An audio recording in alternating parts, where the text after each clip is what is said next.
ಬಾಗಲಕೋಟೆ ಕಾಂಗ್ರೆಸ್ ಅಭ್ಯರ್ಥಿ ಸಂಯುಕ್ತ ಪಾಟೀಲ್ ನಾಮಪತ್ರ ಸಲ್ಲಿಕೆ ಮಾಡಿದ್ದಾರೆ. ನಾಮಪತ್ರ ಸಲ್ಲಿಕೆ ಮಾಡೋದಕ್ಕಿಂತ ಮುಂಚೆ ಟೆಂಪಲ್ ರನ್ ಮಾಡಿದ್ದಾರೆ. ಸ್ವಾಮೀಜಿಗಳ ಆಶೀರ್ವಾದ, ಮಠಾಧೀಶರ ಆಶೀರ್ವಾದ ಕೂಡ ಪಡ್ಕೊಂಡಿದ್ದಾರೆ. ಕೂಡಲ ಸಂಗಮನಾಥನ ದೇವಸ್ಥಾನಕ್ಕೂ ಕೂಡ ಭೇಟಿ ಇತ್ತು, ಪೂಜೆ ಸಲ್ಲಿಸಿದ್ದಾರೆ. ಬಾಗಲಕೋಟೆಯ ಹುನಗುಂದ ತಾಲೂಕಿನ ಕೂಡಲ ಸಂಗಮಕ್ಕೂ ಕೂಡ ಭೇಟಿ ಕೊಟ್ಟಿದ್ದಾರೆ ನಾಮಪತ್ರ ಸಲ್ಲಿಕೆ ಮಾಡೋದಕ್ಕಿಂತ ಮುಂಚೆ.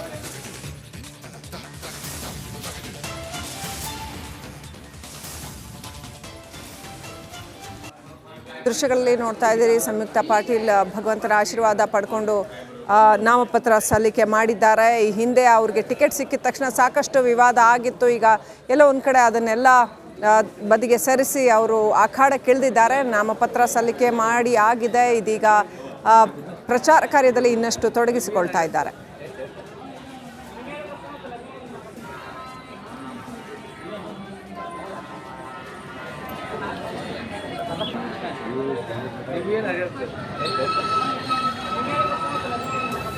ಹಾವೇರಿಯಲ್ಲಿ ಮಾಜಿ ಸಿಎಂ ಬಸವರಾಜ ಬೊಮ್ಮಾಯಿ ಅಬ್ಬರದ ಮತ ಶಿಕಾರಿಯನ್ನು ನಡೆಸ್ತಾ ಇದ್ದಾರೆ. ಈ ಮತ ಶಿಕಾರಿಯಲ್ಲಿ ಈಗಾಗಲೇ ಫಿಲ್ಮ್ ಸ್ಟಾರ್ಗಳಾದಂಥ ತಾರಾ, BC ಪಾಟೀಲ್ ಹಾಗೆ ಅರವಿಂದ್ ಬೆಲ್ಲದ್ ಕೂಡ ಭಾಗಿಯಾಗಿದ್ದಾರೆ. ರೋಡ್ ಶೋನಲ್ಲಿ ಸಹಸ್ರಾರು ಮಂದಿ ಬಸವರಾಜ ಬೊಮ್ಮಾಯಿ ಅವರಿಗೆ ಸಾಥನ್ನು ಕೊಡ್ತಾ ಇದ್ದಾರೆ. ಇದು ಹಾವೇರಿಯಲ್ಲಿ ನಡೀತಾ ಇರುವಂಥ ದೊಡ್ಡ ಮಟ್ಟದ ರೋಡ್ ಶೋ. ಇದು ಬಸವರಾಜ ಬೊಮ್ಮಾಯಿಗೆ ಅನೇಕ ಗಣ್ಯರು ಕೂಡ ಸಾಥ್ ಕೊಟ್ಟಿದ್ದಾರೆ.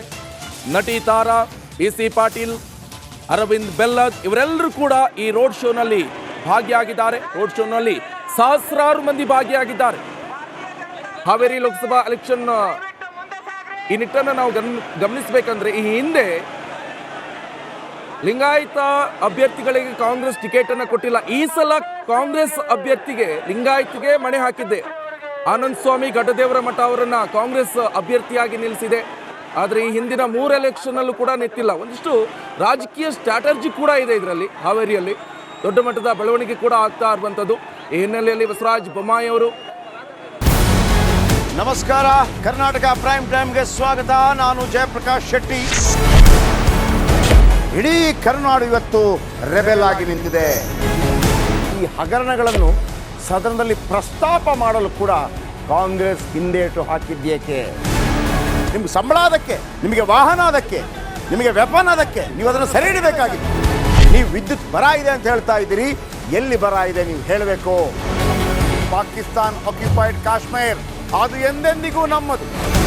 40 ಮೆಷಿನ್ಗಳು ತಂದಿತ್ತು ನೋಟ್ ಎಣಿಸುವುದಕ್ಕೆ, ಅದೇ ಹಾಳಾಯಿತು. ಮಥುರಾದ ಗಲಾಟೆ ಇದೆಯಲ್ಲ, ಅದು ಸ್ಥಳೀಯವಾಗಿ ಕೂತು ಪರಿಹರಿಸಬಹುದಾದಂಥ ಕಾನೂನಿದೆ. ಗ್ಯಾರಂಟಿ ಯೋಜನೆಯಿಂದ ನಷ್ಟ ಆಗಿದೆ, ಲಾಭ ಆಗಿದೆ, ದಯವಿಟ್ಟು ಹೇಳಿ. Dawood Ibrahim most wanted criminal ಯಾವಾಗಾದ ಅಂದರೆ ಇಲ್ಲಿ ತನಕ ಭಾರತ ದೇಶದಲ್ಲಿ ಓರ್ವ ದಲಿತ ಪ್ರಧಾನಿಯಾದಂಥ ಇತಿಹಾಸವೇ ಇಲ್ಲ. ರಿಪಬ್ಲಿಕ್ ವರ್ಲ್ಡ್ ಆಪ್ ಇದು ಕೇವಲ ಅಪ್ಲಿಕೇಶನ್ ಅಲ್ಲ, ಸಮಗ್ರ ಸುದ್ದಿಗಳ ಸಂಪರ್ಕ ಮಾರ್ಗಕ್ಕೆ ಕ್ರಾಂತಿಕಾರಿ ಬದಲಾವಣೆ. ರಿಪಬ್ಲಿಕ್ ವರ್ಲ್ಡ್ ಆಪ್ ಕೇವಲ ಸುದ್ದಿ ಅಪ್ಲಿಕೇಶನ್ ಅನ್ನ ಪರಿಚಯ ಮಾಡ್ತಾ ಇಲ್ಲ, ಬದಲಾಗಿ ಡಿಜಿಟಲ್ ಸುದ್ದಿ ಬಳಕೆಯ ಹೊಸ ಯುಗಕ್ಕೆ ನಾಂದಿ ಹಾಡ್ತಾ ಇದೆ. ಇದೊಂದು ಬ್ರೇಕಿಂಗ್ ನ್ಯೂಸ್, ಪ್ರಭಾವಶಾಲಿ ಕಾರ್ಯಕ್ರಮಗಳಿಗೆ ಗಟ್ಟಿಯಾದ ವೇದಿಕೆ. ರಿಪಬ್ಲಿಕ್ ವರ್ಲ್ಡ್ ಅಪ್ಲಿಕೇಶನ್ ಈಗ ಲೈವ್ ಆಗಿದೆ. ಗೂಗಲ್ ಪ್ಲೇ ಸ್ಟೋರ್ ಮತ್ತು ಆಪಲ್ ಆಪ್ ಸ್ಟೋರ್ ಎರಡರಲ್ಲೂ ಲಭ್ಯವಿದೆ. ಈಗಲೇ ಡೌನ್ಲೋಡ್ ಮಾಡಿ.